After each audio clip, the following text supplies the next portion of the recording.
आज मैं जो आपको कहानी सुनाने जा रहा हूँ वो एक जंगल में रहने वाले खतरनाक चुड़ैल की कहानी है। राजू एक शांत गांव में रहता था। एक दिन उसे अपने चाचा के घर जाना पड़ा, जो जंगल के पार एक छोटे से गांव में रहते थे। शाम को देर हो जाने के कारण राजू को पैदल ही उस सुनसान जंगल से होकर जाना पड़ा। गांव वालों ने उसे चेतावनी दी थी, रास्ते में कोई भी आवाज़ आए तो पलट कर मत देखना। राजू ने बात को मजाक में उड़ा दिया। जैसे जैसे जंगल में वो आगे बढ़ा, अंधेरा गहराता गया। अचानक उसे पीछे से किसी के चलने की आवाज़, सूखी पत्तियों पर भारी कदमों की खड़खड़ाहट सुनाई दी। राजू ने डर को नज़रअंदाज किया और चलता रहा। आवाज़ तेज होती गई, जैसे कोई उसके बहुत करीब आ गया हो। फिर एक फुसफुसाती सी आवाज़ आई, राजू रुक जा। राजू का दिल जोर से धड़कने लगा, लेकिन उसने गांव वालों की बात याद रखी, पलट कर मत देखना। पर डर के मारे उसका संयम टूट गया।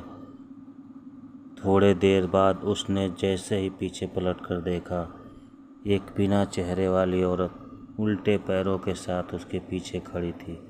राजू के मुंह से चीख भी न निकल सकी। अगले दिन जंगल के किनारे एक पेड़ से लटका उसका शरीर मिला।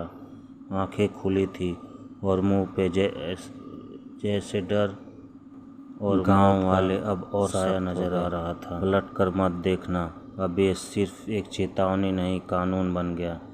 राजू की मौत के बाद गांव में एक अजीब सी चुप्पी छा गई थी। लोग अब शाम ढलते ही दरवाज़ा बंद कर लेते थे। लेकिन ये कहानी अभी यहीं ख़त्म नहीं हुई।